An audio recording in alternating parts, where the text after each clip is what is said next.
And joining us live in studio is Fiso Mahlangu, political analyst, Professor Sipho Siepe, and we have Unjabulo Nzuza. He's the ANC Youth League Secretary General. Botsang Mwila is on the soft set. He's a political analyst, Tsepo Khadima as well, and also taking your calls at home as our most important panelist. Gentlemen, thank you so much for your time. I think I'm very eager to get to the name and the profile of this revolutionary leader and what ruptures and shockwaves will go through the ANC once the elective conference gets underway. Njabulo, if you'll clarify. Well, firstly, I must set the record straight. I had a discussion today with the president, because we talk with the president almost every day. And he indicated to me that some of the issues, as they've been captured incorrectly so. What the president said is that the revelations that might come for the Youth League might shock, not that they will shock, which really does not mean that we are throwing anyone off. Now, what you must understand is a process of the ANC Youth League that it will embark upon to come up with a name or names of people that we are going to support for the NEC, because it's not just about the president, it's about the entire leadership collective that must come forward and lead the African National Congress. Such a decision is a critical decision, and only the National Executive Committee will then take that decision ultimately. We have started discussions, because if you understand, in an organization, discussions have to start somewhere, but ultimately the decision lies with the National Executive Committee, and the National Executive Committee, which I'm the custodian of records of, has not made any pronouncement around the issue of saying who should be the next leader of the African National Congress or who are those people. What we have discussed extensively, because we have an interest on, are principles of leadership. Part of the things that we've said is that we want leadership that will unite the African National Congress. We don't want to be part of a process that will divide the African National Congress any further. Division in the ANC means a collapse in the dreams and aspirations of the people of South Africa, because it's the ANC that is the strongest supporter of the people of South Africa, and it has proven over years to deliver to the expectations of our people. Njabulo, it sounds very much like a January 8 statement extension, but I mean, there's no ambiguity in the statement that says we need a second revolution that will cause ruptures in the economy. I suppose that's also what the president alluded to, and our leaders have derailed the revolution. What does that mean in the leaders that have served previously? Well, firstly, it's not an extension of a January 8th statement. I don't have powers to extend a January 8th statement. It's a statement of the National Executive Committee. It's actually what we contributed on as the ANC Youth League. Revolution means change for the better. And if, as the ANC Youth League was saying, we want revolutionary leaders, it simply means we want leaders who will pursue change for the better to make both the ANC and the country better. And you can go around in the streets and tell me one person who will say, we don't want revolutionary leaders, we want conservative leaders. Okay, let's just bring our other panelists in. Maybe your reaction, whether this creates further confusion. You know, there's the rumors of the list and denialism of whether there is a Premier League or even factionalism within the ANC. You never really quite outrightly get an answer that is satisfactory. So with the ANC now, or the Youth League at least, appearing not to be supporting Cyril Ramaphosa or Nkosazana Dlamini-Zuma, does this not fly in the unity argument that they're peddling? I think in the first place, it seems like a mark of disrespect to their president. It was just on Sunday that the president called for the year of Oliver Tambo, the year of unity in action.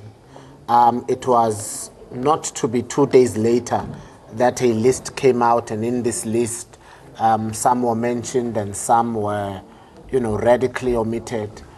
There is a list out there, and people are concerned with being on the list or being outside of the list. So it seems like it's a grave disrespect, because why can't people wait for the elective conference? Suggesting I have a leader who will change the dynamic, I have a revolutionist in mind, allows people to speculate and allows people who consider themselves revolutionary to think, oh, maybe he's talking about me. And then when that happens, people begin to have ideas, begin to have professional ambitions and presidential ambitions. And that's very dangerous. The fact that there is an elective conference should allow leaders to take it to the NEC for discussions. And that leader will reign from that time precious. But if there's a list and there's a serial list, some of us are looking and thinking, well, I'm not on this list, perhaps I'm on Nkosazana's list, and then I think I'm omitted, and then I come and I say, well, I'm introducing someone else, but this one is going to be a complete revolutionist. And all of us are sitting there thinking, who is this person? Now that puts factions upon factions. There's factions in the ANC, now there's factions in the Women's League, because some will want Nkosazana Zuma and some will want Baleka Mbete. There'll be a Batabile group. This will divide the Youth League even further. So it will be factions upon factions. I don't know why leaders, and particularly members of the ANC, cannot exercise patience and restraint and wait for their own consultative and elective conference. I mean, I think it's a temptation that's too alluring, and that horse is bolted whether the debate, or rather the succession debate, should continue or not. I just want to go into the speculation that we find ourselves in, completely in it is, not knowing who's this mysterious revolutionary candidate is likely to be, and even still, that person would have to get the endorsement from the branches and not necessarily based on the ANC Youth League in isolation. Well, I think I have a more of a generous reading of the Youth League statement, and I see it more as a timely intervention that does not talk about names, a timely intervention that says, let us move away from the obsession with candidates that have been put out there and remind ourselves what the decisions and resolutions of the ANC are all about. And one of those is that in Mangaung, the ANC said we have entered into the second phase of transition, which will be marked by a radical economic transformation. And what they're saying is that any leader that should emerge should be a leader who has the orientation, who has the experience, who has the skill and the courage to take us away from this approach where we want to be included into the white power monopoly structure. And this is how I see them. So the issue that they also raise about the derailment, I think they are being more harsh. I would say there has been more failure rather than a derailment, because a derailment is suggestive of the deliberate. I think we entered this democracy with the greatest form of naivety. We came with the idea of reconciliation, and we were encouraged to bury our pain, the pain of the past. But with that, we are hoping that there will be transformation at the level of the economy, culture, etc. That has not happened. Instead, we've seen white supremacy reproducing itself. So what the Youth League is saying to me, it is when I read them, and as I say, the generous interpretation, I welcome the intervention to say, let us talk about that which is not on the table, which is radical economic transformation. But given that we tend to be, we find it easier to talk about the names rather than to talk about issues that we should be talking about. Remember, talking about individuals, it's also a form of derailment away from the critical issues. The ANC came up with we have the NDP. How many times do we talk about the NDP? We have a 9-point plan. How many times do we talk about the 9-point? But what we want to do, we want to be drawn easily and irresistibly to talk about a person. So I'm much more happier that they are not putting a name, but they're saying they'll be much happier with a person who's going to radically change. Because our approach so far has been accommodative. I mean, I can speak about what I've seen at universities, where we got black people into positions, and white people chose those black people carefully. And today, 22 years later, despite the fact that we had put black people there, the universities are in turmoil. They are on fire because we put the wrong people who were comfortable with being accommodated into those power structures. So what the young people are saying today at universities and what the Youth League is saying is that let us talk about the radical economic transformation, which means not being included into the white monopoly capital system, but to change the economic relations And that is very fundamental. All right, let's get Botsang Moila and Tsepo Khadima to react on this as well, where this revolutionary candidate or leader that has the gravitas and the support from branch level that is able to unite the ANC and also fulfill the principles of an equal society, creating opportunities for black business, unhinging white monopoly capital, etc. Let's go through the names. We, of course, speculating. We tempted to do so. It is that season for in our politics rather. Botsang, if we were to start with David Mabuza, who said to be ruling Mpumalanga with an iron fist, as it were, not taking any nonsense, primarily even from the Youth League. What is your reaction to him possibly making it on this list? Thanks, Cindy, and thanks to your viewers. Good evening to your viewers. I would like to tend to agree to a greater extent with Professor Siepe that the Youth League coming at this point and announcing this strategic move or pivotal move, it's actually good for democracy. But you have mentioned the name of Ntate Mabuza. In my view, he's completely out. If you read what the Youth League said, they said the candidate is a former ANC Youth League leader. So we should be looking in this instance along the lines of people who have been Youth League leaders in the ANC. And therefore, I do not think Mr. Mabuza will qualify, since he has never been a Youth League leader in this instance, even if he had belonged to the Youth League before. So we should be focusing on people like Fikile Mbalula. And in my view, and we're going to speculate between now and October, we'll all be speculating and coming up with names and so forth.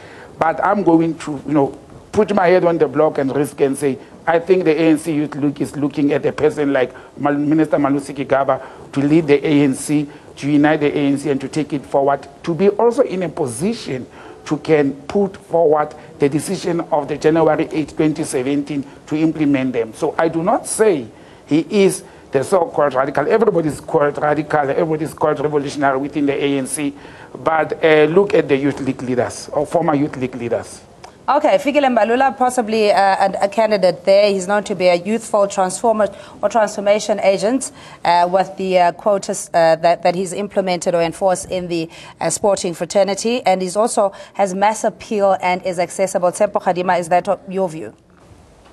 Yeah, look, my take on this thing is that for as long as there is this obsession with the position of president, and the particular name or a number of names that could go into that position of president, that is unfortunately not only a disservice to the African National Congress, but it is a major disservice to the country in the event that the African National Congress continues to win the national elections going forward. And I say that with is a well-considered view on my part, because the question that I believe needs to be asked, not only by a structure of the African National Congress, such as the ANC Youth League, but at all branches, as well as all other structures of the ANC, is more than just one position. We have to bear in mind that the constitution of the ANC does not provide for a president with absolute powers.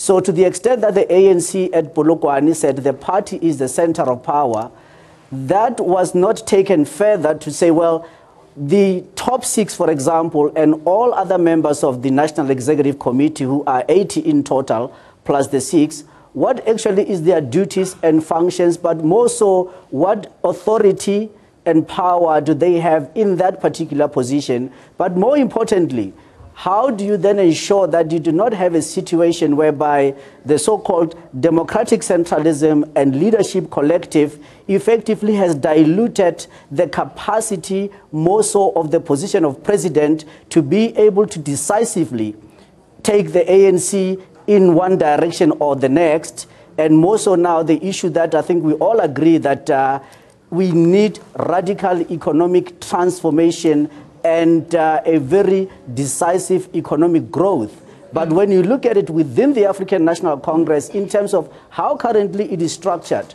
I think there needs to be a lot more thought, there need to be a lot more pronouncements and debate on how you then ensure that the persons who are going to be in the leadership, 86 of them, come December 2017, those people they will be able to deliver on that mandate without the current paralysis that we are seeing. For example, let me reflect on it. We saw in December, the National Executive Committee, there was what I clearly refer to as mutiny.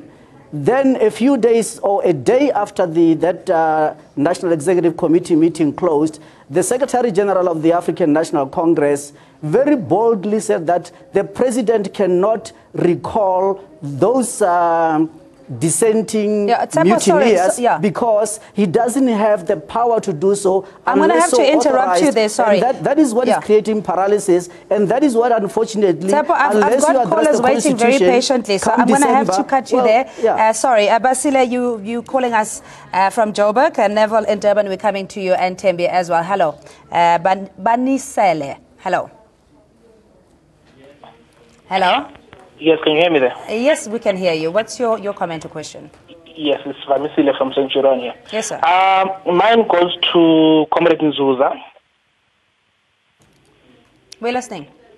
Yes.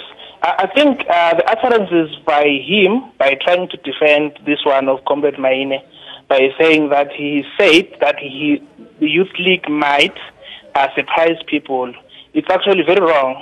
It undermines the structures of the Youth League itself, because I don't think the branches have yet met.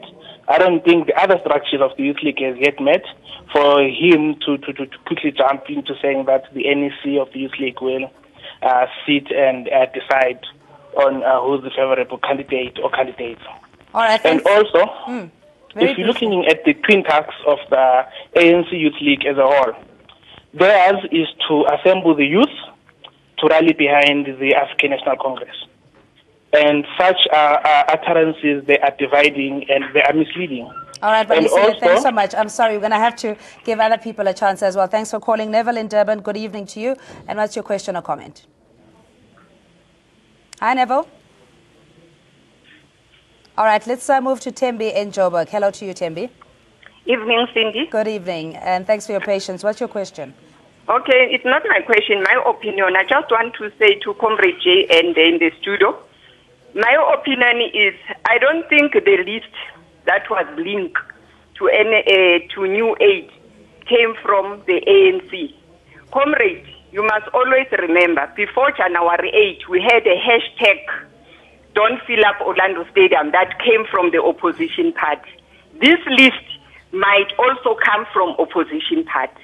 You must always be vigilant because we've got opposition party and people that want to derail and discredit the processes of ANC. We mustn't lose focus while we are in the process of the elective conference in December. Let's not lose focus on the responsibilities that South African people entrusted ANC with. And also, we mustn't only focus on the elections and the conference and everything. Let's go back also to our masses and make sure that we recruit more South Africans and more people for ANC. We need a 2/3 majority come 2019. Thank you. Thank you so much, Tembi, for your perspective. If you'll just respond to the alien behavior that Tembi is saying in this, or rather Banisile saying that it's unbecoming of the ANC Youth League in the first place to make these kind of announcements, and that the branches haven't even met before the leader, Colin Maine, went to Reuters, where we extracted the statement from. Well, I think I must be clear again that I talked to the president this morning and indicated that he was misquoted.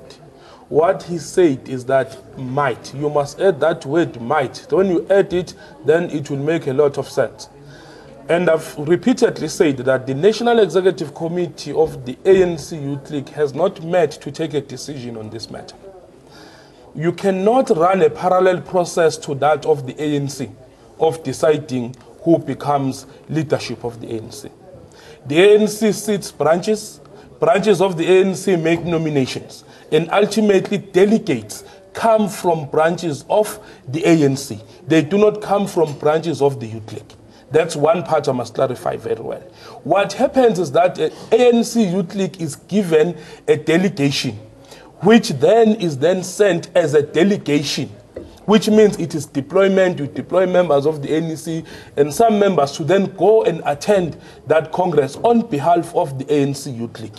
It is not branches of the ANC Youth League who go and sit there. So you can't run a parallel process on that matter. I just want to make sure that I agree what with that. will happen and what we are going to do. You must remember that the ANC Youth League is expected to host a National General Council every half yearly. And that half year comes before the Congress, the conference of the ANC. Then it means the NEC will take a decision, and we are not going to circulate it through WhatsApp, because people must be careful of these lists that are formulated by people who are drunk at night. They wake up in the morning, they send lists via WhatsApp, they then say ANC Youth League compromise list. If we want to make a pronouncement, we'll call a press briefing. We'll not wear paraclavas and say, no, there are certain WhatsApp groups that the Youth League is promoting. No, there's no such. All these lists that must come are lists that must come from branches of the ANC. And as the ANC Youth League, if we have pronouncements to make, we will call the media in broad daylight and we'll make those pronouncements. All right, not send WhatsApp messages.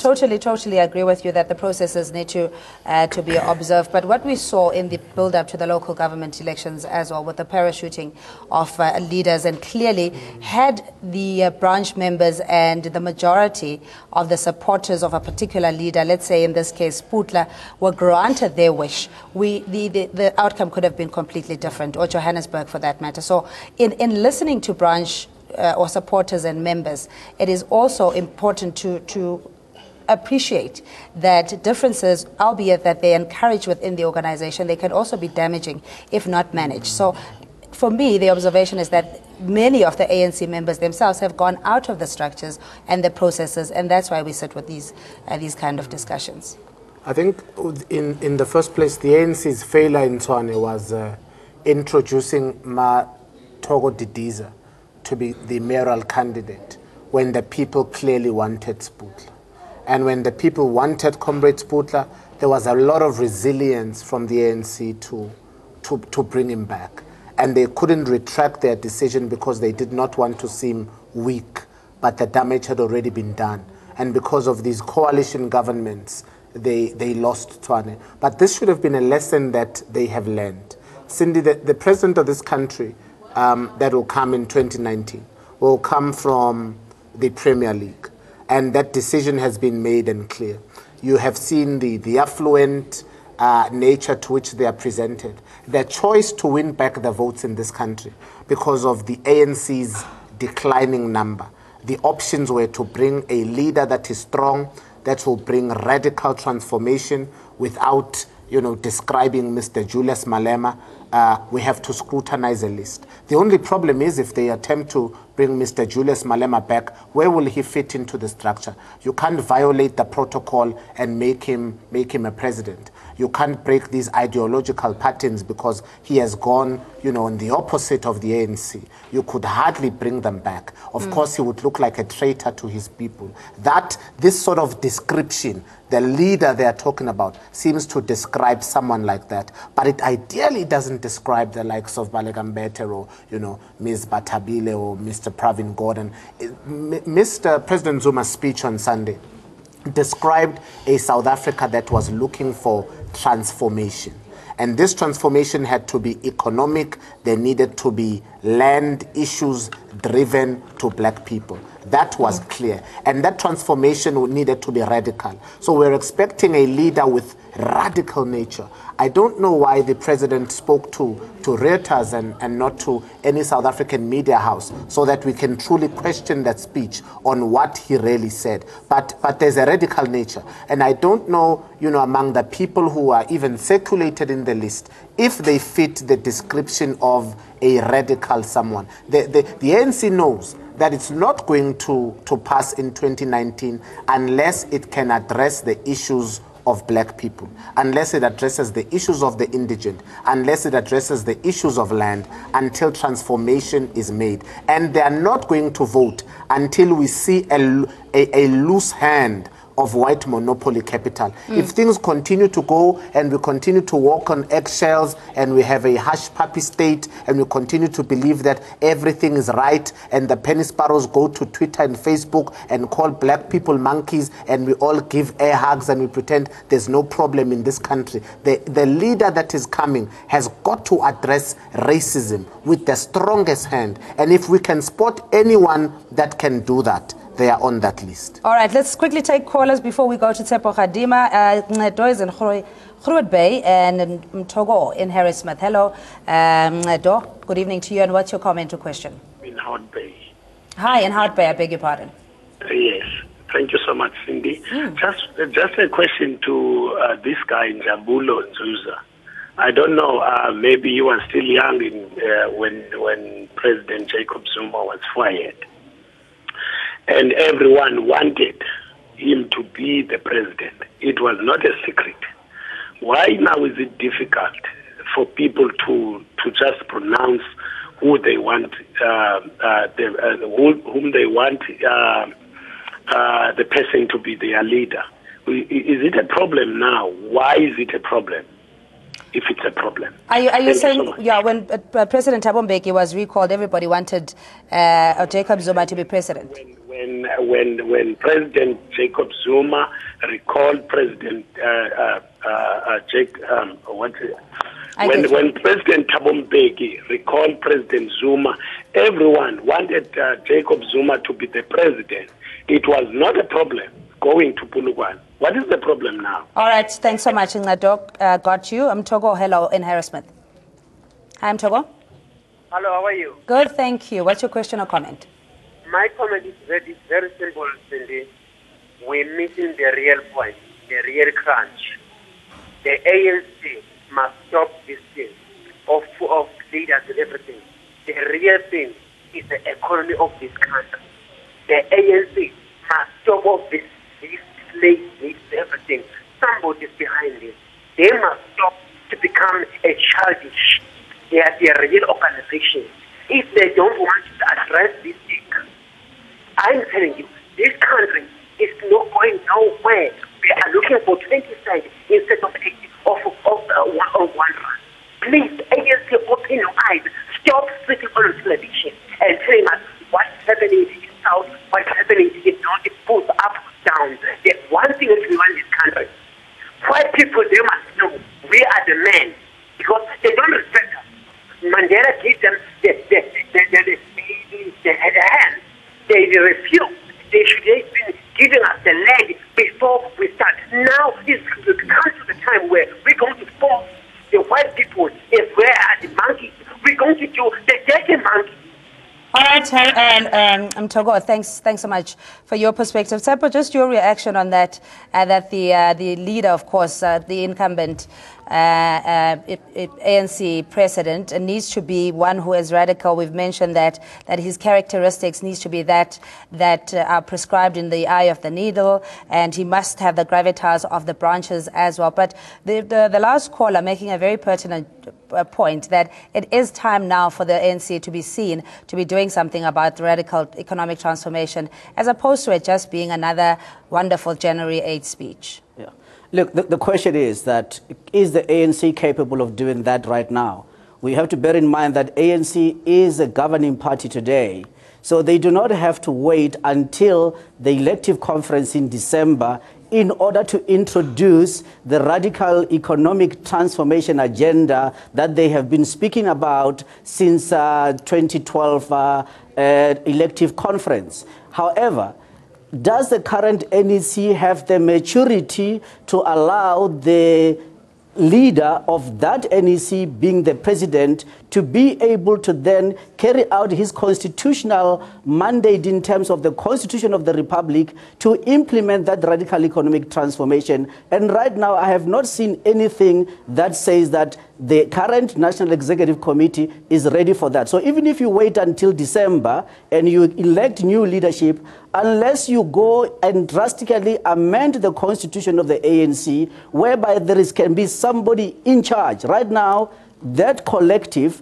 is the impediment for the ANC to be able to implement that radical economic transformation. So unless they amend the constitution, December will come, there will be an elective conference, and there will be disappointment one more time for the next 5 years. And that is the biggest risk. I was saying once again, unless the ANC can move away from being obsessed with an individual and a position, but really relook at what are the mechanics that are appropriate and efficient to be able to deliver on this. And for me, is for them to align their constitution with that of the republic, whereby there is executive authority given to the leaders, and more so that the president become less ceremonial. Because the president of the ANC, in terms of their constitution, is ceremonial, and is really a big impediment for even the president of the ANC to carry out or exercise due executive authority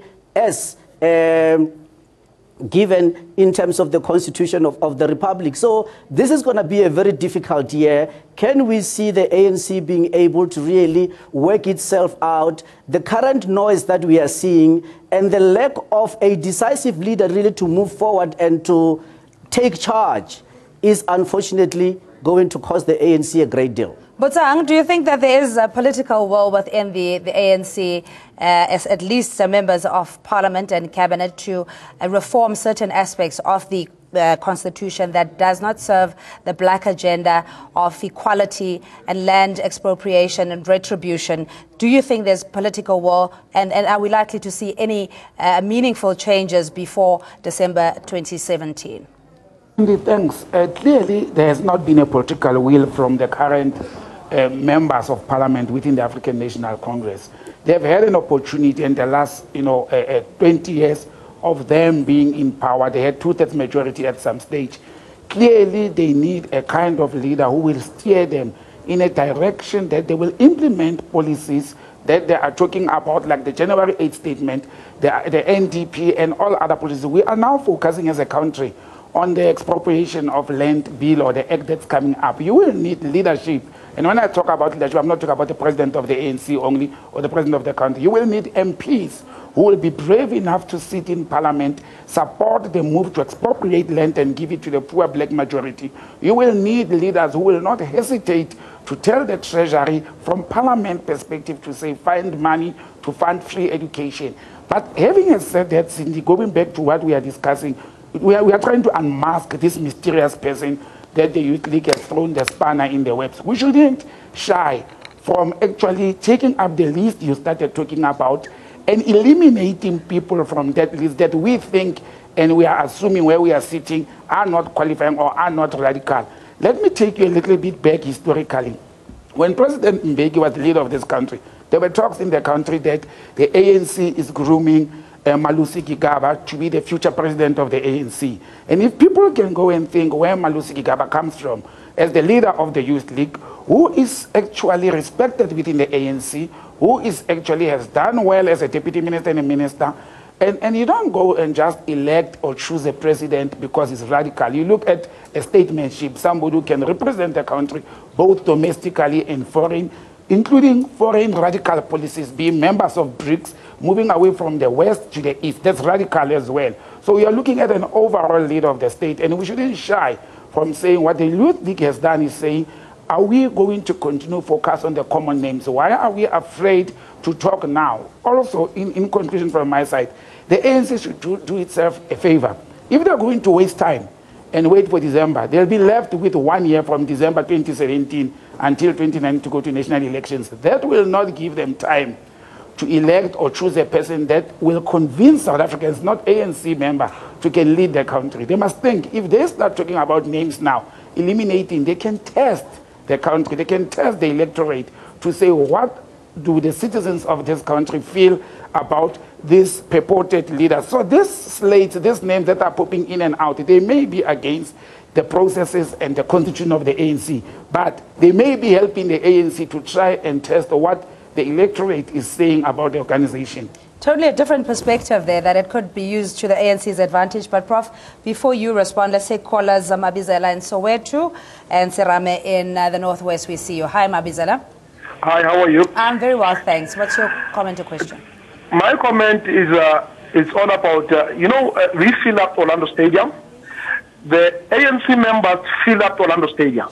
And then we have listened to a very matured Shanawar 8 statement which was issued by Jacob Zuma.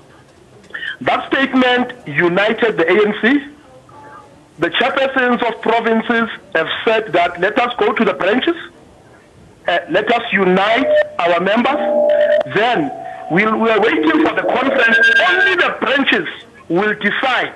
No one will decide for us who must we vote, who must we not vote. The branches, not even the ANC Youth League, will tell us what tomorrow they are deciding to decide who. Only the branches. No one has got the powerful words without the branches of the ANC. I thank you. Thank you so much, my leader. And Serame in the Northwest, hello to you. Hello, madam. How are you? I'm good, thank you. What's your comment or question? My input would only like to be, as members of the ANC, we happen to be confused in each and every conference that we must go for the election of the leadership. Members of the ANC Youth League, their judgment is based on the members of the ANC. Now, we cannot always stand to be the decision for the ANC Youth League take decisions for the ANC. Hence, they should be led by the ANC. But also surprising is that every conference of the ANC, it has been a no. We've been knowing that after the president, the deputy president is going to be the president. Now, my appeal to the leadership of the ANC is stop confusing us. Stop dividing the ANC further, because the ANC at the moment, we struggle during the local government elections. And we members of the ANC on the ground, we are the ones who are always responsible for making sure that the ANC is going to win each and every election. But now we cannot always stand to be divided by the leadership, by the senior leadership in this matter. We are saying this theme of succession debate has long been in the pipeline. And there's no guarantee, there's not even the way how we should handle it. Now my appeal is that let us continue the way we have been continuing. The deputy president, if elected by the branches, let him become the president of the ANC. Thank you very much, man. All right, thanks, Professor. I think three things, or four. One, my reading is that the Youth League has introduced a discussion. And this discussion has brought in a number of issues that we need to talk about. The first issue that has been raised is by Tsepo about the whole notion of the collective, that one person alone is insufficient to be able to move forward. So there must be quite a number of people around that person. So, and then he raised the issue that is fundamental, that the ANC today, what prevents it from pushing a radical agenda? So there is a problem if they're not doing that. And in a sense, the Youth League is also raising that issue about the radical economic transformation right now. The second issue that emerges is that the Youth League has made life difficult, but in a sense, sophisticated ourselves, in a sense of forcing us to start looking beyond the two people, because the ANC has a large number of leadership. And what Fis was raising here were the challenges that we have today. And the question then would be, if these challenges have been put forward, who among all these people would be best suited, or the group of people would be best suited to pursue this agenda that needs to be addressed? And that, to me, is a very important contribution rather than an obsession with an individual. And I think the whole notion of radical economic transformation, and the Youth League is doing its job to not to make life easy, even for the ANC, even for the country, to simply say, this is a youthful country, and we see young people who are impatient, and the young people are saying, we want the radical economic transformation. What we need to do is to ask, what will that radical transformation look like, and how will it manifest? And then when you start looking at people, just because people have been in an organization for too long, they might not be the right people. They may be more conservative, and they may be people who believe in the process of being included. Our whole approach since 1994 was about being included in structures that had nothing to do with us. This is why those structures today, when somebody puts a white power structure, that power structure exist to pursue and advance white interest. It doesn't matter which person, white person, black person you put there. So what the young people are saying is that let us rethink even before we jump into names. But we are so drawn because we want things to be much more easy, and then we want to tick. Let us move towards what Sepo says, the discomfort of thought, not the comfort of opinions. Yeah, but Prof. Serame was also raising the point that what SG was saying, that ultimately the backbone of the ANC are the branches, and and they will decide the outcome of the candidates for the ANC leadership. Having said that, though, if we're dealing with issues of popularity versus the principle, and branches go with a leader that you may not approve of as the ANC Youth League, again, we're sitting with an issue of possible factionalism going forward, or even a splinter organization's formation.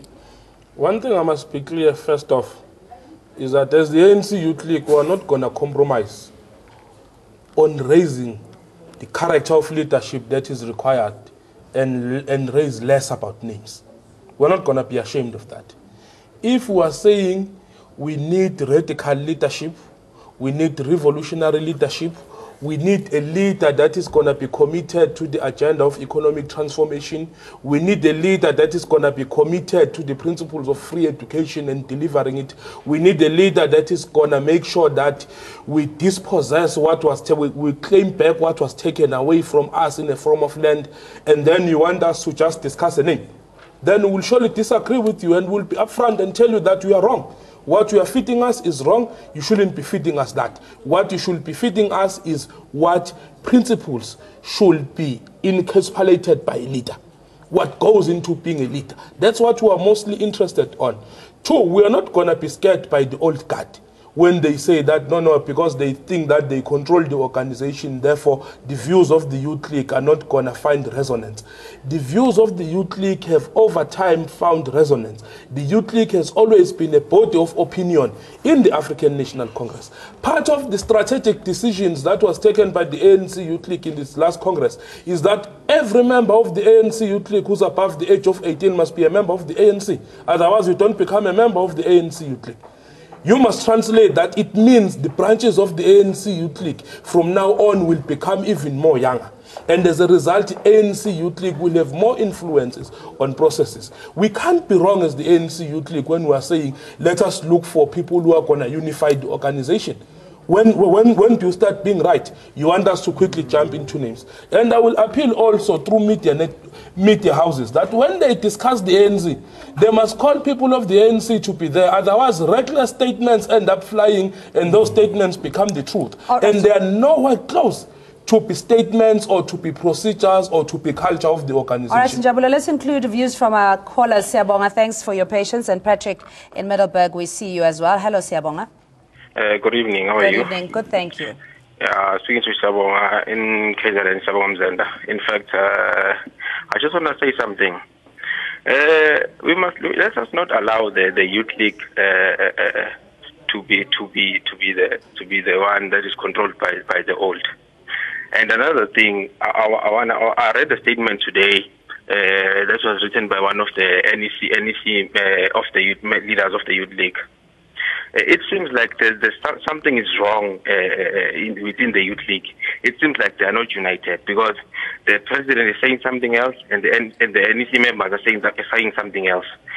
But I don't know what we can do. I hope the SG can assist in this matter because, as far as I know, the only office that is allowed to communicate with the media or write statements is the office of the SG.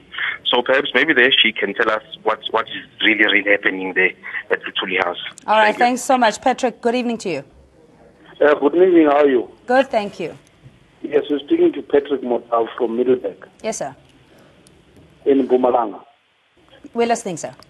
Yes, I'm just going to be sweet and short. All I want to say is that let everybody who's busy worrying on TV wait a bit. We are waiting for December for the ANC conference. As the branches of the ANC, we are going to speak and we'll come with a decision. Thank you very much. All right, Patrick, but we're just saying that the president says one thing and no less than 2 days later, we see a different reaction from various structures of the ANC, and that is a reality. I suppose perhaps it's just an organization that is too large to be homogenous. So, you know, it comes with the nature of the beast. I think because the ANC is a very large organization, some things become very difficult to control. But there is a word of caution and a word of wisdom even towards the ruling party. The stalwarts are not a league, but suddenly they are given a very great opinion and seem to be controlling the functions of the party, where the opinions of the Youth League seem to be overshadowed or ignored. And I don't know why the ANC has allowed that notion to suddenly creep into the end of the year, the end of 2016. But what the ANC should be aware of is the Machiavellian way that leaders suddenly take to the manifesto. The statement of the president on Sunday is not a new thing. This is the Freedom Charter emancipated. This is a speedy recovery to the Freedom Charter. Anyone who makes land seem like it's a new thing in this country or tries to, display it like it is the repatriation or the reversal of apartheid, that belongs in the political archives. This issue was there even in the Mandela administration, but it was never addressed. If we are going to be looking for a leader, don't look for a populist who suddenly says, oh, well, yes, I remember that, there's a land issue. It must be a leader who transformation has always been a driving factor of. It must be a leader who's always taken the mandate of the people, not someone who's lost touch with grip, who's lost touch with the masses, and suddenly, because 2019 appears, suddenly recalls that ANC is driven by the Sorry masses. to interrupt you, we're really out of time, so very briefly, Professor. No, it's not, let's not get back to the name. What I have not heard the Youth League contradicting what was said on Sunday. Not at all. What they have actually said is that let us be clear about where we're going. And the best way you do it is to start putting out what are the challenges, what are the failures, and who were the players in the failing that occurred in the last 22 years. And you're not going to bring people who had failed and think suddenly they will think differently. We know that young people have always been... The word was derail, the revolution. It was, no, like I said, I thought they were a bit harsh, but because derail means that there's an element of being deliberate. But I think there was an element of naivety on our side. But what we now see is that we are now wiser. We know that it is not about an individual. It's also about that orientation of an individual. The example that I gave you is that at universities, we brought people who had never been involved in anything. And because they were black, we put them into positions. Yeah. And the institutions have not changed. That's why we hear young people talk about decolonization. They talk about transformation. Precisely because now we know better. So the Youth League is actually bringing that debate that is taking place at universities in a political arena. We'll take it offline as well and see what our viewers' reaction is to the clarification that Njabulo had given us in terms of what the ANC Youth League's President Colin Maine had referred to the radical leader, revolutionary leader that is required to move the party and South Africa forward.